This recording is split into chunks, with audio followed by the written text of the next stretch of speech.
pag-usapan ang iba't ibang mga issue. Karambola sa DWIC.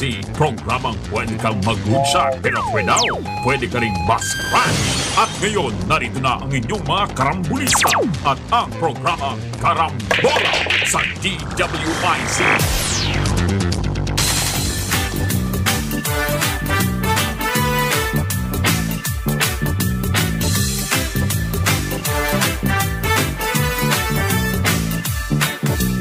Gising sa umaga kasabay ng almusal, nakatutok sa programang may kabuluhan.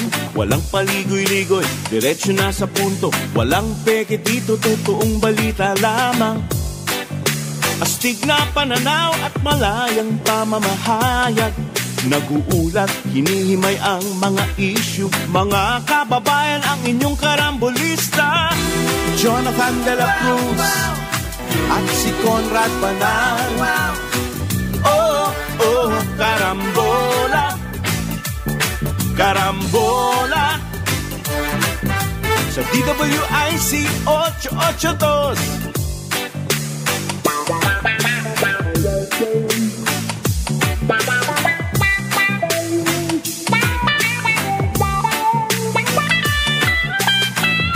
Kaya tumutok na at huwag bibitaw. Alamin ang nangyayari sa bayan nating mahal.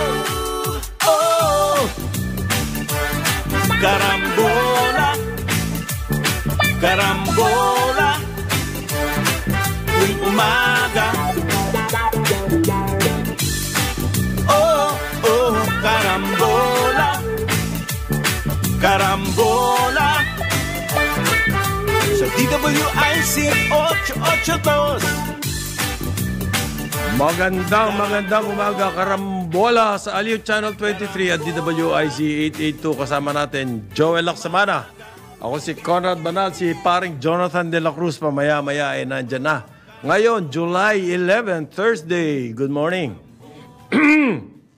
Good morning po sa inyong lahat. Mapapanood ang karambola sa aming website, www.dwic882am.com. I-download ang DWIC 882 app. Live tayo sa Facebook, YouTube. Follow, like, share, subscribe, comment.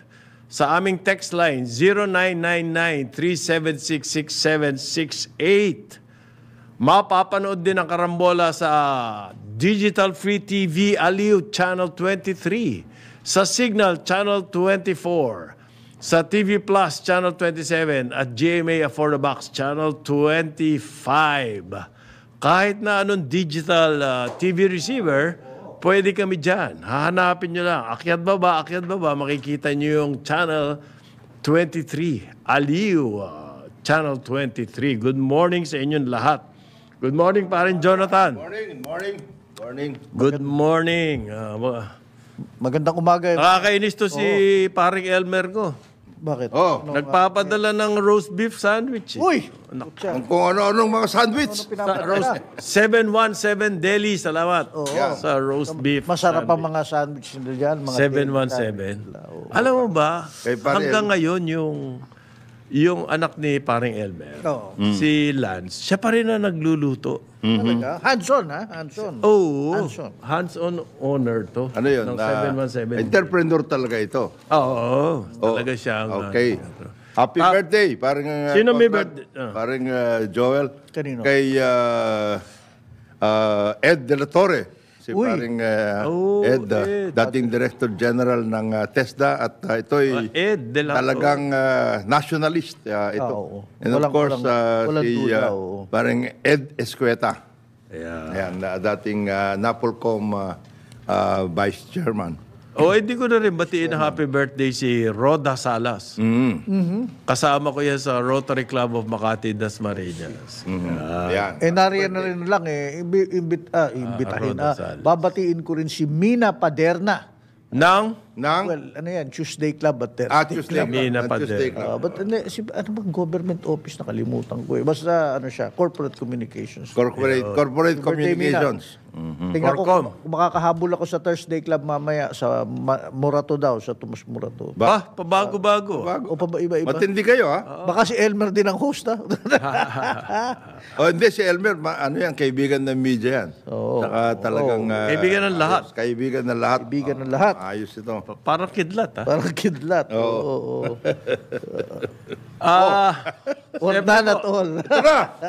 And ito, May mga magandang ang balita. presidente po ay nagkaroon ng parang mini conference, press conference. Kasi kanyang inauguration to ng, eto pare, talaga totoong inauguration, nagbukas. Ang project, hindi to plano, hindi prospect, hindi statistics. Totoo. Totoong project, binukas niya yung Wawa Dam. Wawa Diyan Dam. po yan sa Rizal. Sa Montalban. Ang Montalban ba, yan ba yung Rodriguez ngayon? Yes. Dating Montalban ang pangalan. Ngayon ay Rodriguez. Rodriguez. Yung pong Upper Wawa Dam. Binukas niya na at yan mahigit daw na 400 million ba? Oo. Liters. Dadalhin.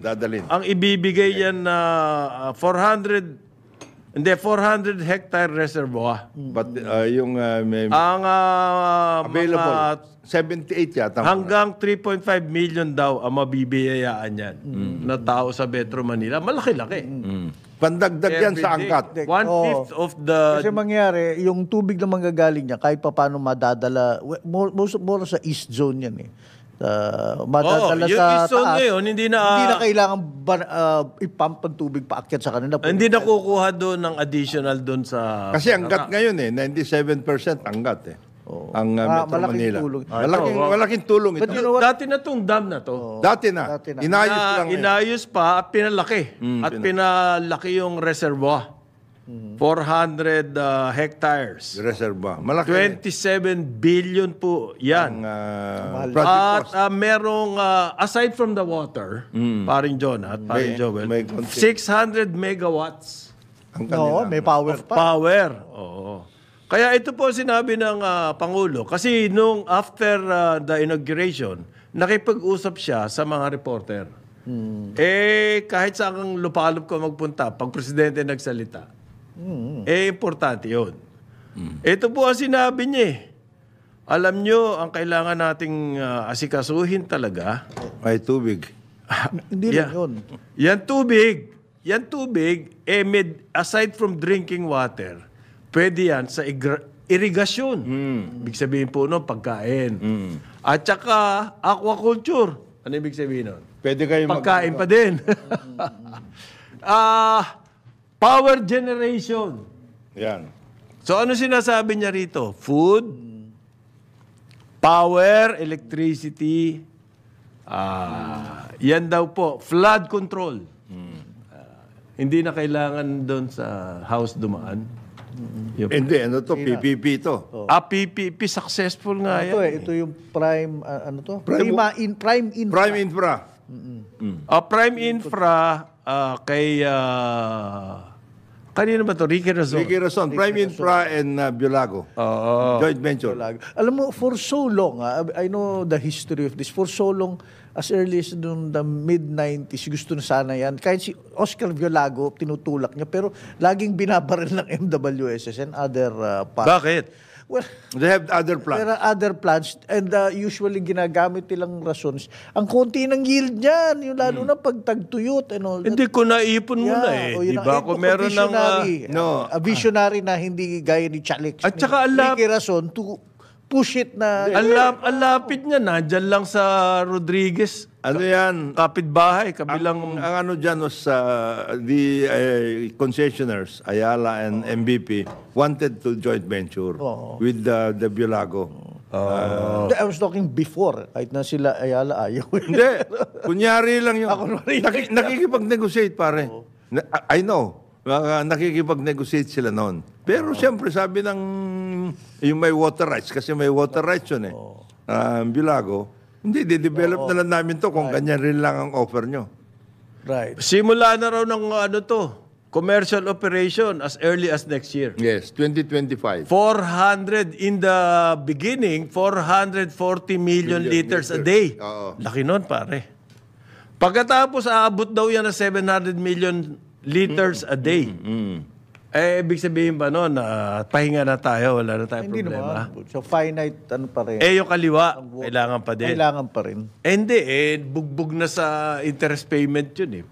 Pero teka mo, andun si Bobby Cleophas, si No, FWS Aba, Administrator. kailangan He had to naman. be there because Kasama niya si President. Ewan ko pare she had to be there because Ano, hindi pwedeng absent. pwede mo siya mawala doon. Administrator pa siya hanggang ngayon hanggat hindi sa Kahit marami siya kasalanan dyan sa kaliwa dam. hanggat hindi pa siya sinususpend ni Uncle Sam. Pero I'm sure PBBM was telling her, Bobby, kamusta na ang kaliwa? Kailangan kumantar yan. Ha? Ginanon niya. Ewan ko pare, anong tingin nyo kung patama itong sinasabi ni President BBM? Ang dami niya sinabi. Yan daw Wawa Dam is the biggest water source to be built in the country in Since- over 50 years. Yes, since. Oh, yes. Magmula nung panahon ng tatay niya, ibig niya sabihin. Yung Angat Dam. Angat Dam. He was referring to the Angat Dam. 50 years, wala tayong ginawa. Pare. Daming ang- Yan ang, lahat ng mga dams natin Daming were with the FM. Lahat ng mga dams. Hindi, ito, nag-approve nito Could si, it be, ano eh. just to be fair, hindi kaya kasi nung panahon ni FM, mura pang financing, yung capex pa. Hindi, meron silang plano, meron By now master. kasi, There was a plan. May master May plan. master plan. Yun. Taka talagang visionary future thinking yung Ito yung, mga tao ni ano. even ito yung kaya- Kaliwa Dam, kay FM. Ayan nga, Laiban and ayaw Kaliwa. Ni Cory, ni Madam President Cory, nung pumasok siya, anything na proyekto ni FM, tinigil. Isipin mo yung ang laking ano nun. Maraming tinigil. Provision, Maraming tinigil noon. Yan po, merong flood control component. Isang importante yan. Dahil sa Metro Manila. Sa Metro. dikit yan sa Marikina River. Okay?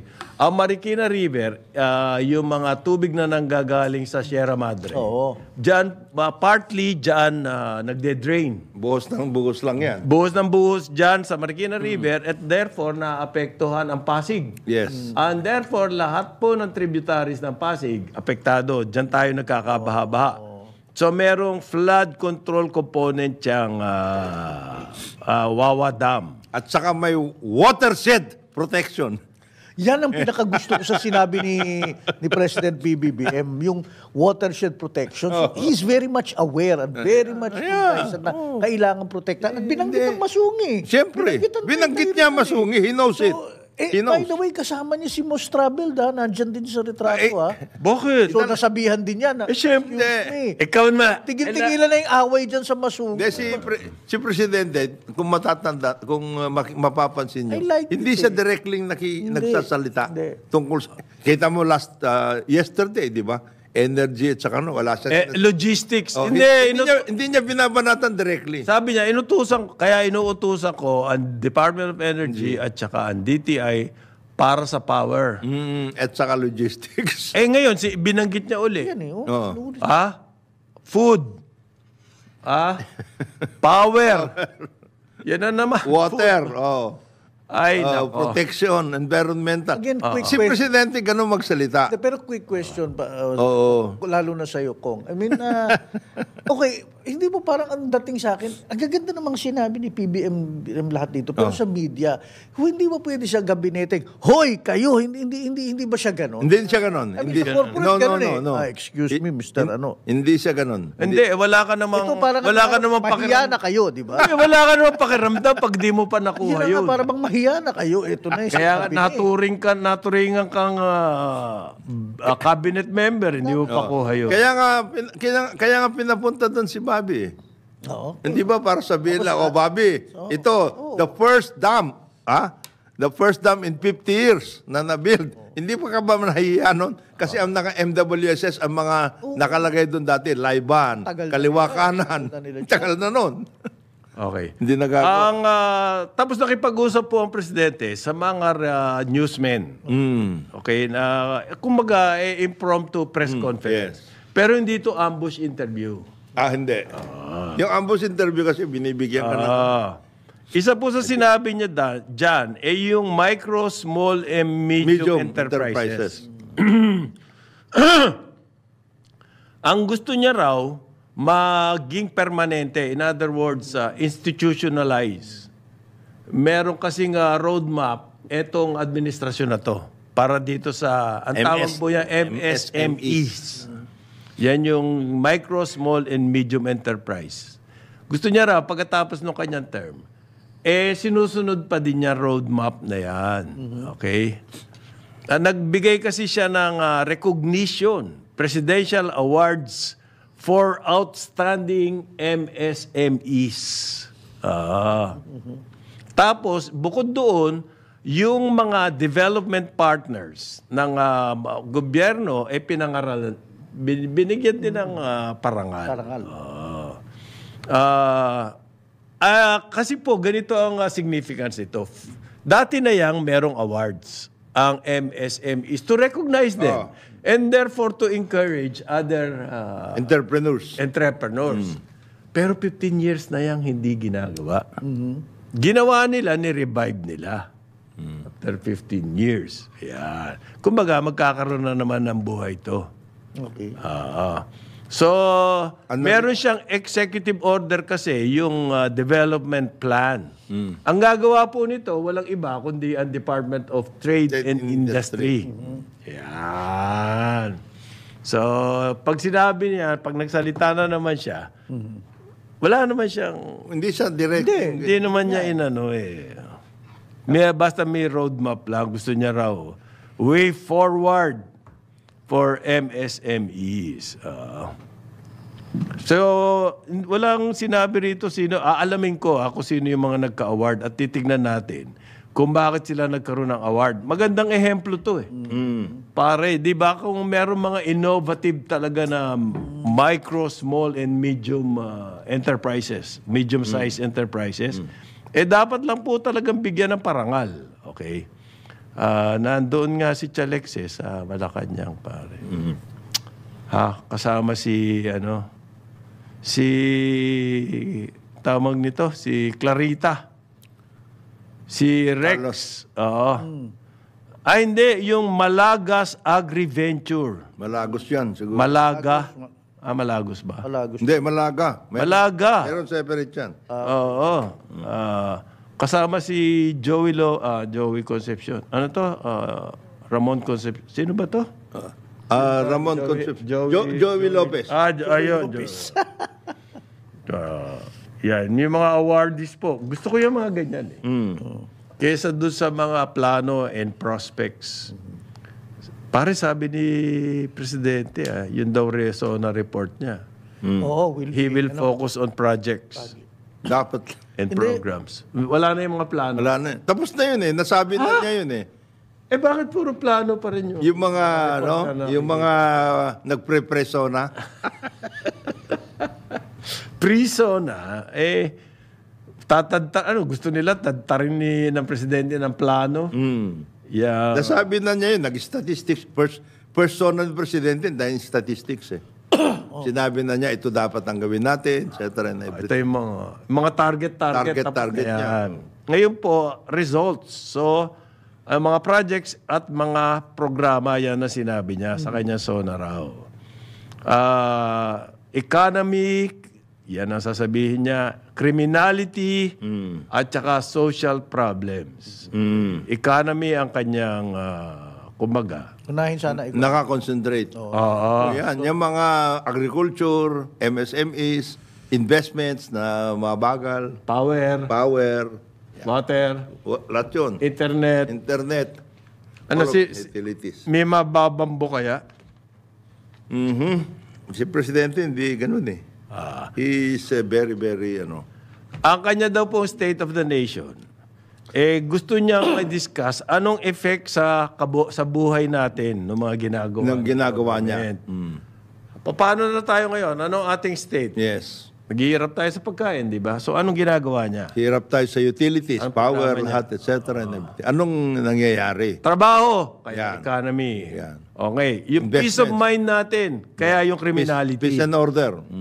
Peace and order, criminality. Kumbaga, meron na siyang pakita. Yes. Na ginagawa. Pero 1 hour daw. Haba yan. Hindi daw, kulang pa daw Well, napreso na ng mga bata niya. yung iba eh. Hindi, tatas-tas eh. Talagang kulang yun. Kung masusunod pag-usapan. yung mga gustong sabihin nito mga... Usually, yung mga iba,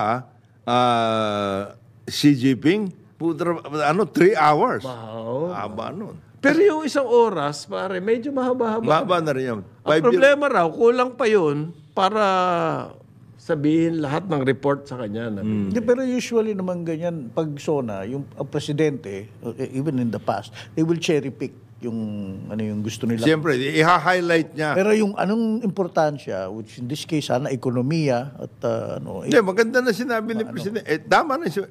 I think yan yung thread niya. Economy, criminality. Peace and order, criminality, yung crime, nandito eh. international Tsaka yung Baka ating... nasa PowerPoint yung yung Tsaka yung yung kalagayan ng mga anong estado ngayon ng ating taong bayan? bayan. Yun ang sinasabi niya. Marami tayong hinaharap na social problems. Halimbawa, andyan yan droga. Nandyan Diba yung mga hijacking, scam, mga kung ano. Scam. Ayan, naku po. Mahal ang kuryente. Mahal ang kuryente. Hirap kumanap ng trabaho. Yan. Yan ang gusto niya, economy. Okay. Well, there's a survey here by Publicus Asia na the president should focus on the Philippine economy with inflation as the most pressing issue. Hindi sinabi yung survey. West Philippine Sea, para hindi. Wala ito. West Philippine Sea? Wala. Hindi, di kawawa naman si Aluna. yung Kawawa best naman friend mo. si Wala na Rocky. siya issue. Wala. At saka si senior associate. Out of focus. Justice. Out of focus na sila. Pag ganyan. So, ang government daw po, aside from the SONA, maglalabas ng mga materials, info materials, tungkol sa mga iba-ibang issues. Dahil yung SONA, hindi raw sapat yun, hindi kakayanin to discuss everything concerning the state of the nation. So, in the future, maglalabas daw po ng mga panibago materials to, kumbaga, inform the people. PCO yun. Ano yan? At saka, Kumbaga, may silbi na yung PCO. kasi ang tanong na after 2 years is what have we done? Ano Yun na ang nangyari? May resulta ba? Yeah. What have we done? Which is just right because after 2 years, nakikita mo na yung bunga ng lahat ng mga pinagplanuhan. Meron po siyang mga i-request na batas. Isa dyan yung amendment sa IPIRA. Okay. Nasa top of the agenda po yan. Ano yan? Kasi power is such a crucial issue dito po sa ating effort. Gusto natin kasing makaangat. Kung wala kang kuryente, paano ka aangat? Parang Jonat. Baka masilya electric ang kapal. Hindi, ang Problema yan. pag hindi pa kayo nakakahalata, Bakit? pangatlo na to eh. This will be the third SONA na nababanggit niya yung tungkol dyan sa power. Eto ba? Mining. Pangatlong ano rin yan. This is the third time. Wala kasi sa DNR nangyayari dyan. Yan ang problema ko dyan. Puro salita. Di ba? Sustainable and science-based. Science-based? Science-based, kung meron ka science-based, dapat meron na mga nagsisimulang project dyan. You have to go. Alam mo ba, tayo daw ang isa sa pinakamayayaman mineral. Mineral, yes. Sa buong Mineralized. mundo, mineralized. Fifth, panlima tayo na bayan. Ilan ba bayan sa buong mundo? 200? Mga ganon. Panglima tayo, biro mo, tapos di natin ginagamit yan, God-given. Resource, hindi natin ginagamit. Yan yung Hindi naman natin mababuyin eh. Pwede naman kasing... the mere fact na hindi mo ginagamit is already by itself almost a crime. You hid your talents under the hindi mo ginamit. samantalang ilang milyon na nagugutom dito. Ilang milyon na naghihirap sa atin. Ayan, binigay sa atin yan ng kalikasan, hindi natin ginagamit. Biblical yan. That's a biblical. biblical. Yung excise tax on single-use plastics, itutulak niya daw yan. Pangatlo na yan. Pangatlo na. Bakit ang tagal naman? Ang lakas ng labi kasi. Ang lakas ng mga labi ng mga yan. Manufacturers eh. Yan ang problema natin. Di ba nag-away na, hindi naman nag-away. Nilecturean na nga ni El Rey. We're losing the war daw kasi. Nakatangko eh. Paano? Hindi mo ginagawa yung trabaho mo. Yun ang sabi ni El Rey. Malupit dito si Malupit si El Rey. Diretso, masyadong prangka. Right of way. Hindi, siguro Nako, yan. Bakit? Anong right of way? Lahat ng mga sinasabi ni Presidente, pangatlo niyang banggit. Yan. Right of way? Hindi ba baka makulitan na yung Kongreso sa kanya? Dapat lang. That is the main purpose dito sa zona. Pag hindi pa naman kayo nakahalata dyan. Kailangan daw i-amendahan na yung Right of Way Act dahil lugi-lugi ang gobyerno dyan eh. At saka, hindi makakilos. At saka parang gobyerno at saka commuters at saka tao. The public. The public. Yung sinasabi ni Presidente, nilalagay niya sa balance yung pagbabalikat ng kailangan ng bayan eh. Kasi sa ngayon, ang nangyayari, ang karamihan sa tao eh. Value added tax, tao yun. Tayo bumabalikat noon. Tayo apektado nung batas na yun. Tsaka tayo nagdadala. Di ba? Yung sinasabi niya ngayon, yung mining, tignan ninyo, hindi lang yung tungkol sa pagmimina, kundi anong share ng mga magmimina, kasi natural wealth ito eh. This is supposed to be for all. Magkano ang mapupunta sa gobyerno? Kasi ngayon, 4% lang yan, ha? 4%. Ang liit, ang kanilang tax. Doon po sa mining, ang gusto nila mangyari, baguhin yung tinatawag na sharing. Sharing. Yan. Pero itinago yan sa napakagandang pangalan. Rationalization of the mining fiscal regime. Yan. In other words, sharing. sinasabi ni Jonat, magkano ang napupunta sa taong bayan, sa gobyerno. Hindi pwedeng kayo lang. Solo-solo lang. Natural wealth yan.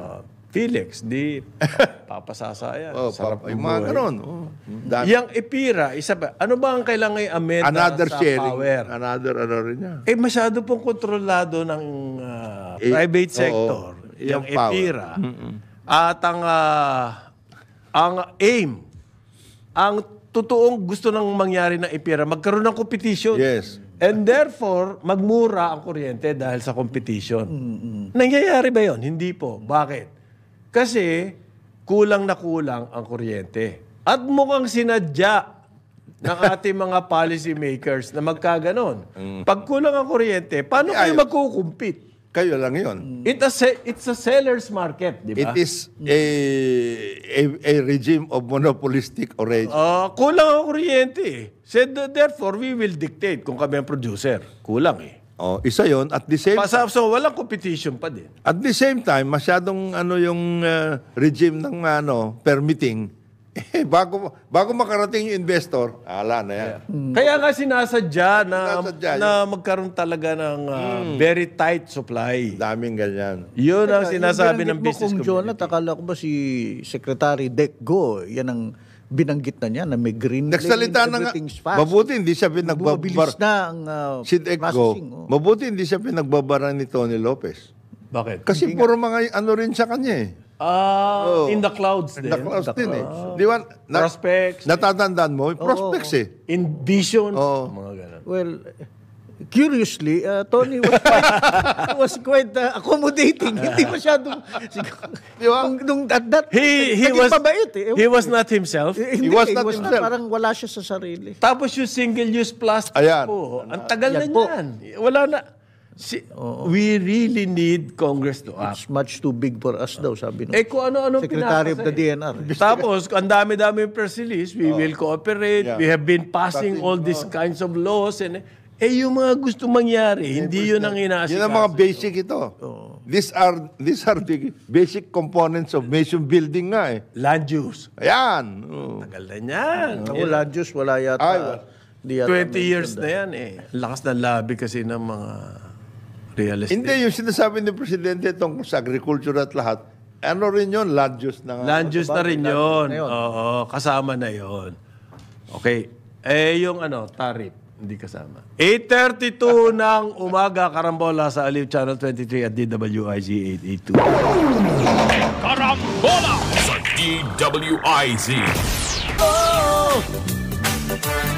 Karambola, karambola, tuwing umaga. Oh, oh, karambola. Balik tayo. Karambola sa Aliw Channel 23 at DWIZ 882. Kasama natin Jonathan De La Cruz, Joel Laksamana, ako si Conrad Banal. Good morning ulit sa Morning. inyong lahat. Pare, nagsuot lang ako ng ganito. Dahan-dahan ka. Hindi Dahan-dahan. prioritize ang West Oo Philippines nga. sa zona eh. Dahan-dahan ka. Ay, ikaw naman. Hindi, merong siyang nire-request yung sea lanes. Oo. Ah, May sea lanes. batas. Ah. May batas tayong gagawin tungkol sa sea lanes. Eh baka mahagip na rin yung West Philippine Sea. Pag-aaralan na rin yun. Ay, by the way, tama ka. Meron daw carrier na umaali-aligid sa Carrier group ng carrier group China. ng China. Gano'n Parang malayo din yun. puro salita eh. Puro salita eh. Yan Si Ray Powell lang yun eh. Yun na nga, nagsulat. Para bang sinabi na, Mr. Powell, you write the story. Pero ito, totoong Juan. Solid na naman to. Yung extension ng TPLEX. Uy, binanggit din yan. Ng presidente, sinabi niya po, by another how many kilometers, hanggang ano na raw po, hanggang yung buong La Union na ata to eh. Hindi, papunta na. Kasi hanggang ngayon hanggang Rosario eh. So, siguro hanggang San Juan. San Fernando na yan. San Fernando. From Rosario in La Union, Yes. kasi po yung TPLEX, yan yung extension ng North. Tarlac, Pangasinan, La Union. Tarlac, Pangasinan, La Union. Bilis na makarating ang Natigil Baguio sa Rosario. Natigil sa Rosario. Ngayon, naabutan na raw ng San Juan. San Juan, right the town after San Fernando yan. Ayan. So, lagpas pa na sa Fernando. Lagpas ng San Fernando. Yan yung... Ang galing nito. yan yung... Mahigit kalahati daw po sa travel time ang mawawala. pwede. Kasi otherwise... Agriculture, ano po yan? Na yung area na yan. Tsaka tourism. Tourism. tourism. San Juan is a tourist area. Oo, ang lakas ng ano dyan, Yung, sa waves. Diyan ba yung surfing? Surfing, yes. Nakapunta na ako dyan. May pamangkin ako na dyan nanirahan dahil sa surfing. Eh. Yes, yung San Nga Juan. lang yung demographic, parang hindi ako bagay. Pare. Nung nandun ako, puro bata eh. I was out of place. San Miguel Project pa rin po ito. Maganda dyan. San Miguel Project, 23 billion. Okay. Ang ano nito, yan ang dapat na tinitignan yung balance. Oo. Kasi itong sa San Miguel, itong concession ng San Miguel na ito, medyo balansyado eh. Kasi yung PPP nga, workout, it's... Kasi, dun sa ibang concession, tungkol sa toll, super ang weight against government. Kagaya din sa Cavitex. Naku. Hindi kasi matagal na yung kontrata na yan. Imperfect yung contract. Imperfect yung contract na yun. yun. Ang problema niyan. Ngayon, Pero ngayon po, yung mga PPP, maayos na yan. Yun ang inaayos ni Chairman, ni Alex. Bakit hindi? Pwede na maayusin eh. Hindi ba nag-away nga? Kasi pati yung tungkol dun sa one month lang na libre sana ng toll, ayaw pa nung concessionaire na yun. Ayun. Sabi sa kanila, Hindi kasi namana lang nila yan eh. Binili lang nila yan from another group. sabi nila, teka muna. Ngayon, nagkamali daw sila ng intindi. Sa loob-loob ko, buyers, Parang sa PISA survey yan ah. Yung Kami- reading comprehension, mahina. akala raw nila, PPP yan. PPP pala. Usually Hindi sa pala mga bata PPP. yun. Oo, Hindi, ang contract. Build, Operate, Transfer. Akala nila PPP. BOT. Kung Jonat yung binabanggit mo. Yan po si akala. Marami na I think, yung sinasabi mong pagkakaiba, I can understand what you're saying. Parang ibang-ibang style, for example. Dito kila RSA. At Iba rin yung kabila. this is parang mga boksingero to eh. Merong defensive, parang Floyd Mayweather, merong Pero- slugger, Oo. parang Manny Pacquiao. Parang ganyan lang yan. Yung doon sa part na yon sa Cavitex, they are more cognizant of the bottom line aspects. Si Yun RSA, parang si Hil Chua yan eh. Bibitaw muna ng yung tungkol sa bottom line, tama yun. Papaluwal. muna, makukuha. Tama yung sinasabi mo tungkol sa bottom line. Kaya nga sila, 90-10 eh. Oo. 90% kanila, 10% government. O yun. Ergabyado naman. Yari yun. Dumating daw po mismo ang chairman at CEO ng San Miguel. Diyan kung saan yung tawag nito, inauguration. Kasama si Ramon Ang. Saka si Manny. At ang nagsalita po, pagkatapos magsalita ng presidente, sinabi ni Ramon Ang, kaya po namin ginawa itong project na to dahil na-inspire daw sila do sa visionary leadership ni BBM. Okay, yun ang sabi po ni Mr. Ramon Ang. Alex, kay BBM yon sa presidente. Hindi ikaw, ha? Hindi ikaw. Visionary ni BBM. Ang bida doon, visionary. BBM yun. Hindi ikaw. Okay. Baka magkamali May reading comprehension dito. Kasi this administration is being accused. Puro lang sila slogan. Bagong Pilipinas. Build better more. They have that. So, nagsalita na ang presidente. Pare, talaga in-address niya yung issue na yun, ha? Yung sinasabi na, ano lang yan, slogan. Slogan lang, Sabi niya, hindi, yung build better more. Hindi lang po yan tagline, sabi niya. Etong extension ng TPLEX na to, hindi ito isang project para maidagdag lang doon sa listahan ng accomplishment. Talaga po pinag-isipan to na merong epekto sa buhay ng mga tao. Ganda nun, gusto ko yun. So, hindi tagline yun. Yung mga ginagawang proyekto, ang number one na consideration, may epekto. Kasi yung kalsada, pwede ka na magtayo kahit saan. Gusto mo sa bundok, magtayo ang kalsada eh. Meron ba epekto sa tao yun? Di ba? So, pinag-aaralan po yan, yung epekto. Saan yung ito yung connectivity, workout. Connectivity ito. Kailangan, yung project, may kinalaman do sa pag-unlad ng kabuhayan ng mga tao. Oo.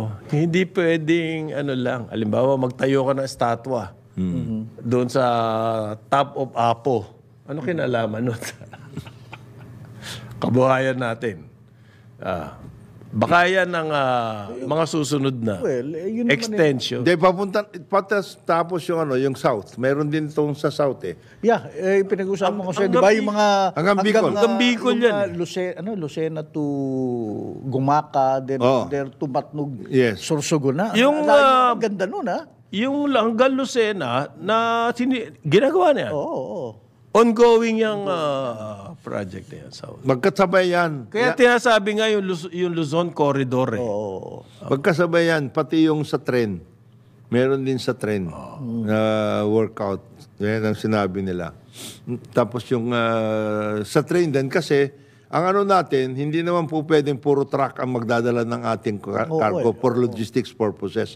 Kailangan mo yung tren dahil yun ang mas malaking, mas maraming makukuha nun. Cargo train at saka cargo and passenger of course na workout. And that will include also, ayan nga, sana makita rin ni Presidente yung ginawa na nung panahon pa ni President Duterte, yung Negros Cebu, Nesebulay, Negros Cebu, Bohol, Leyte. Ano yan? Roro? Hindi. Toll. It's a land. Bridge. Yan, kasi may mga taga-subaybay, nagtatanong kawawang Mindanao at Visayas. Hindi, meron. Malaki yan. Meron sila. Sa Mindanao, napakalaki ng... meron silang program sa Mindanao. Yung mga islands, halimbawa, maganda yan. Basilan, may circumferential. Yung mga Zamboanga Peninsula, meron din. Yung mga ganon. Sulu, meron. Mga ganon. Tapos, of course, yung Davao.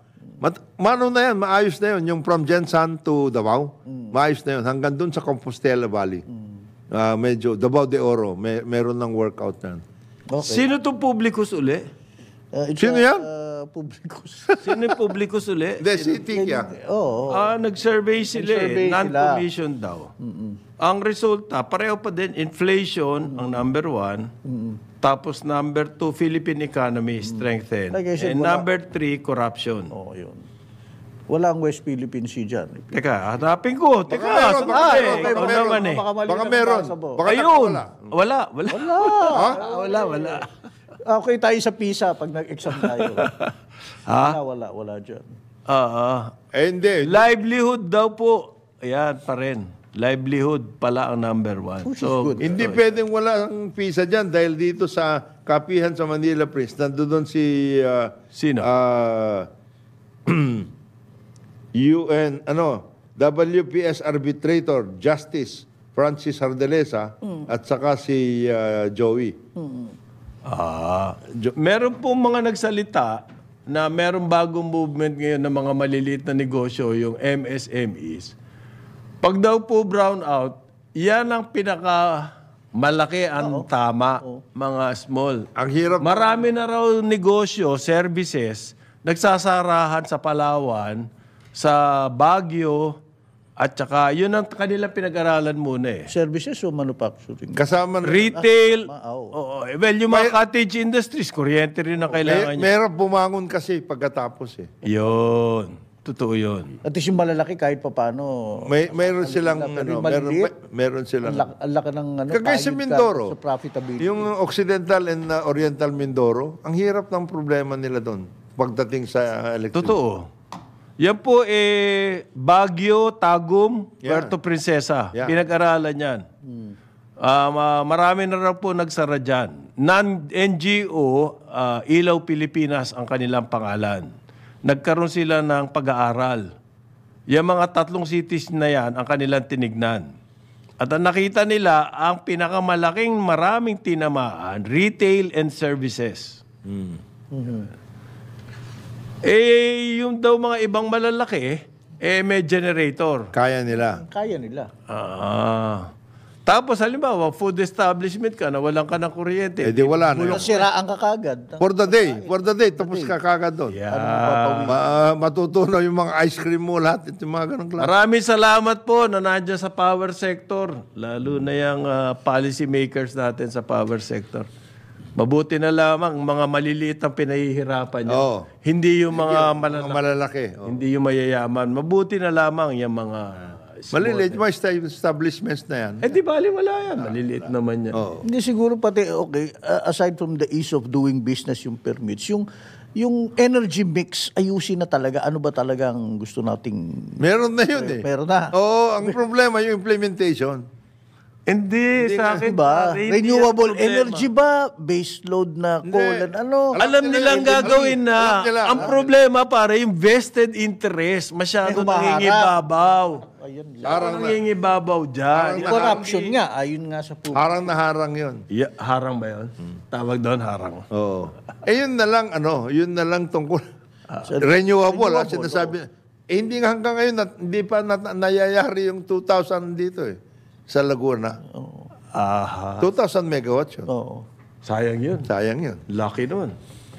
Ang daming expansion nun. Oo. Hindi ka nila mayari-yari. Nag-away pa tungkol sa gas. Bakit? Kasi may mga gustong pumasok eh.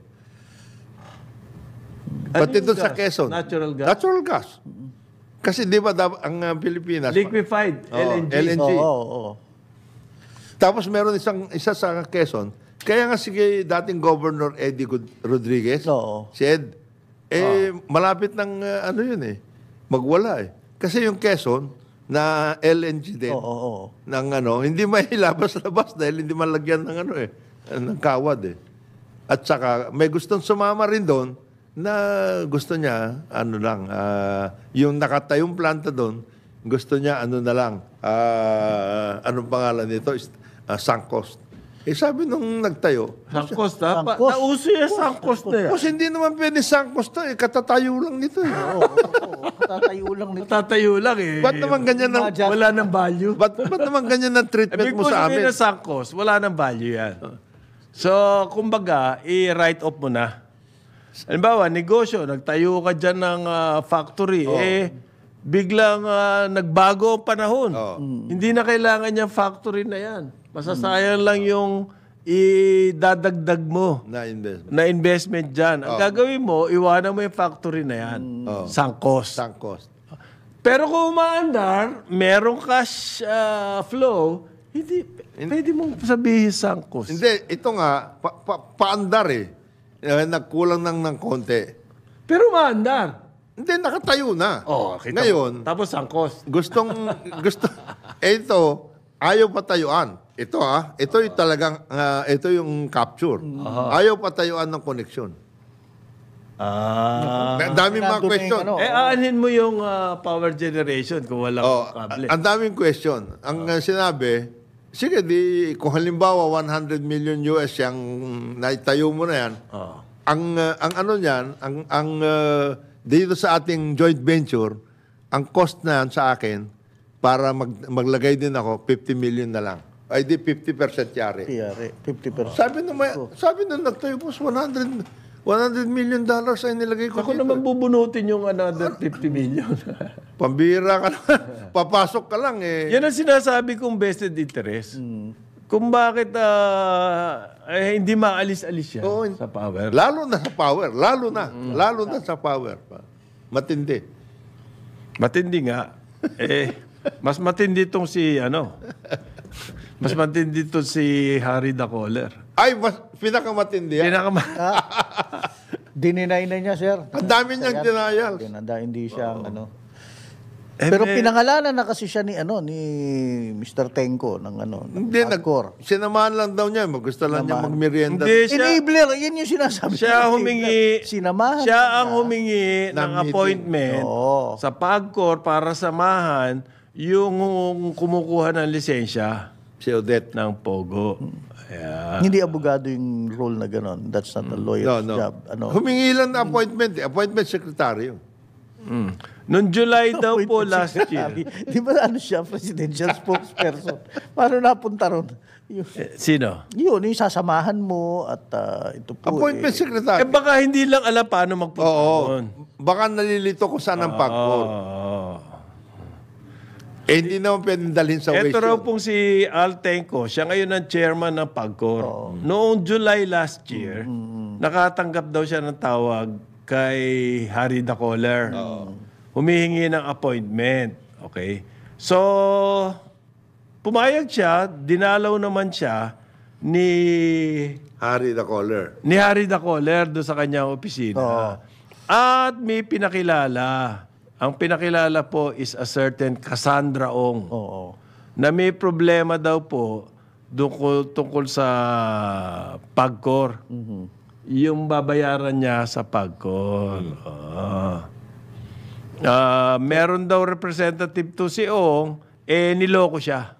Para bang nagbinayaran niya itong representative na to na para ibayad sa Pagcor. Bakit ka naman umasa dun sa representative na yun? Whatever. So apparently, Kalahating milyong dollars. $500,000. 6 months arrear sa Pagcor. Kaya po nagkakaso siya. Nilakad ngayon. Pangalan pa kayong Dennis Cunanan, sabi. Ganon? May Hindi, kasama siya doon sa incorporators. Yung Dennis Cunanan.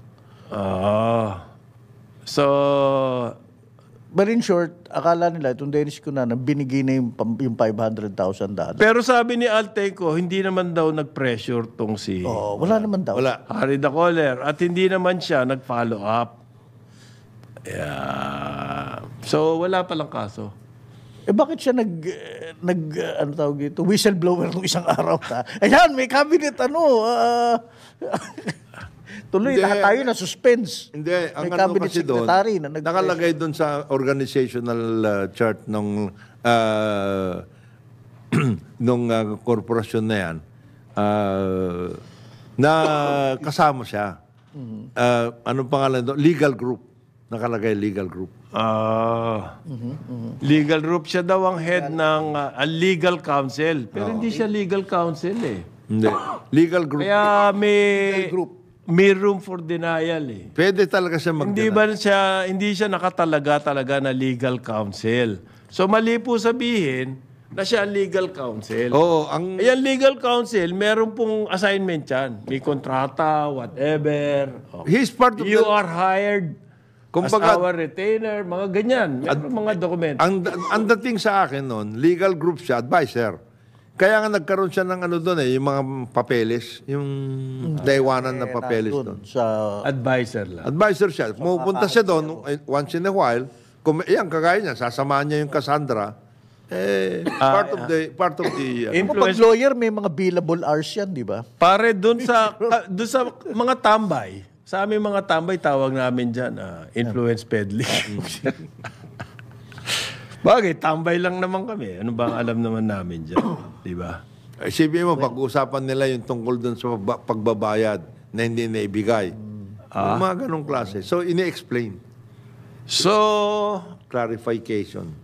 hindi pa natatapos ng Pogo. Hindi. Ito nga, meron na nga ngayon dyan, ang pupuntahan niyan is, meron na mga advocates na total ban. May mga advocates na hindi dapat.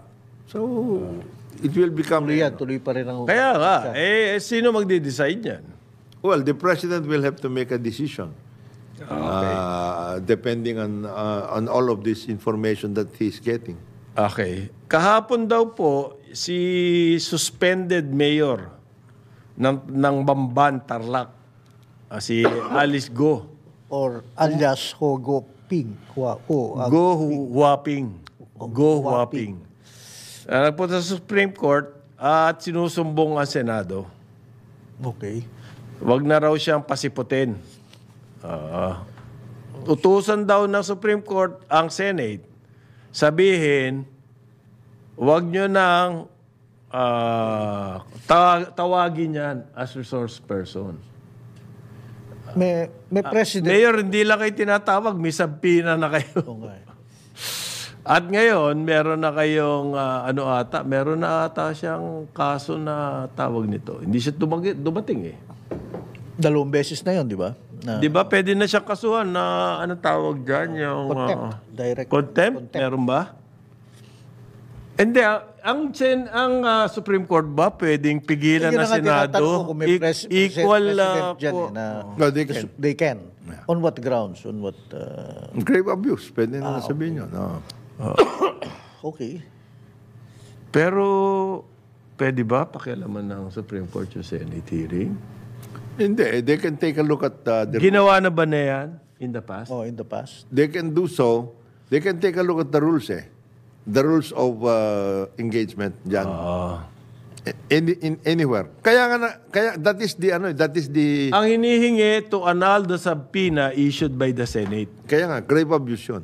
Magiging ganun. They will put it under grave abuse. Kasi alam mo, yan ang isang, doon sa 1987 Constitution, yan na yung isang pwedeng yun na Supreme Court, na iniligay na power ng Supreme Court.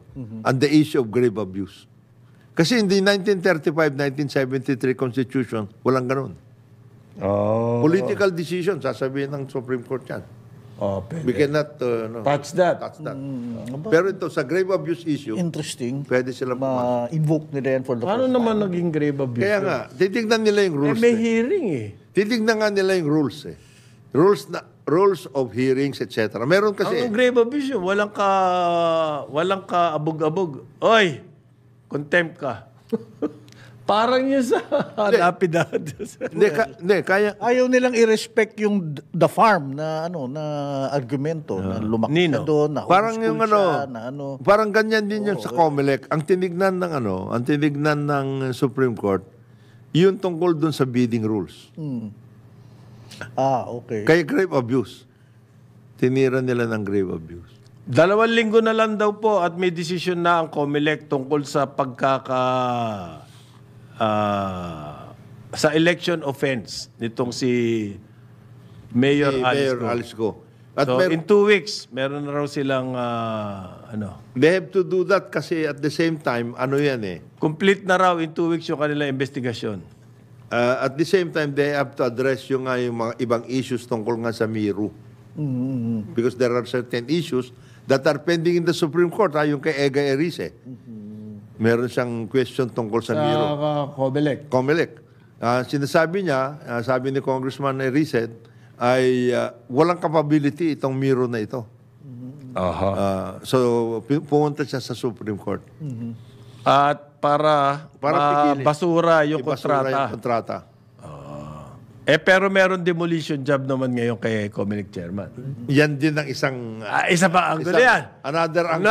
9:01 ng umaga, Karambola sa Aliw, Channel 23 at DWIZ 882.